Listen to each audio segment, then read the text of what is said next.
ఎస్సీలు కానీ ఎక్కడైనా వీలైతే ముస్లిం మైనారిటీలు, క్రిస్టియన్ మైనారిటీ ఎస్సీలకు కానీ డెంట్ ఏమైనా పడేటట్టు దాన్ని చూడాలి. ఆ పర్పస్ కోసం ఆమెను తీసుకొచ్చారు. అందుకే ఆమెతో అవే మాటలు మాట్లాడిస్తున్నారు, అవే పలుకులు ఆమె రిపీట్ చేస్తున్నారు. అంతకుమించి మళ్ళీ ఆయనకు కొంచెం ఎక్కువైనా ఇష్టం లేదు. ఎందుకంటే యాంటీ ఇన్కంబెన్సీ ఒకటి కొంచెం వాళ్ళు తీసుకోకపోతే అది మళ్ళీ తనకు ఎక్కడ దెబ్బ కొడుతుందో అని ఆయన భయం కూడా ఉంది.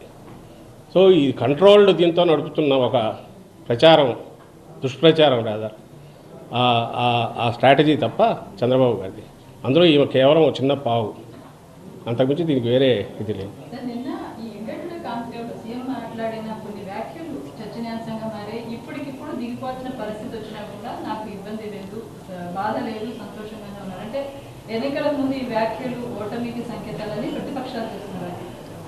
అమ్మ, జగన్మోహన్ రెడ్డి గారి విలక్షణమైన వ్యక్తిత్వం. ఆయన రాజకీయాల్లో రాజకీయ నాయకుడిగా, పార్టీ అధ్యక్షుడిగా ఏదైనా సరే ఆయన ఏది తన హక్కు అనుకోడు. చంద్రబాబు అనుకుంటాడు, ఎందుకంటే తను ఇప్పుడు బాధ్యతతో అధికారం లెక్క రాల. అందుకే చంద్రబాబు నాయుడు వస్తే ఈరోజు వస్తే 2075లో ఏం చేస్తానో చెప్తాడు. తను ఉండేది ఎంతకాలం ఉంటాడో ఫిజికల్గా అది లెక్క పక్కకు తీస్తే 50, 75 పెంచుకుంటూ పోతాడు. కానీ మన దేశంలో ఉన్న దీని ప్రకారం, మన రాజ్యాంగం ప్రకారం, మన ఎన్నికల వ్యవస్థలో 5 ఏళ్లకే ప్రజలు ఇచ్చేది అధికారం. ఆ స్పృహ పూర్తిగా జగన్మోహన్ రెడ్డి గారికి ఉంది కాబట్టే ఆ రోజైనా ఎన్నికలు 19 ఎన్నికలకు ముందైనా ఇప్పుడైనా ప్రజలే మొత్తం నిర్ణేతలు, ఓటర్ మొత్తం నిర్ణయిస్తాడు.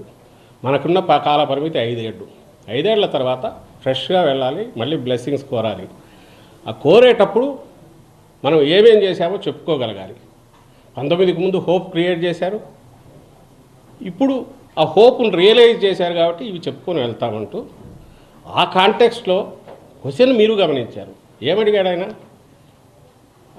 అడిగినవి రాజ్దీప్ సర్దేశాయ్ ఏమడిగాడు? వస్తుంటే ఒక పాప వచ్చి ఈ ట్యాబ్ మీరే ఇచ్చారు సార్ అని చెప్పి థ్యాంక్స్ చెప్పి సీఎం గారికి చెప్తే ఆయన బ్లెస్ చేశాడు. తర్వాత ఇక్కడికి వచ్చాక మీకు ఇది సాటిస్ఫాక్షన్ ఇస్తుందా? ఇదే గవర్నెన్స్ మీద ఎక్కువ దృష్టి పెట్టారా పాలిటిక్స్ కంటే?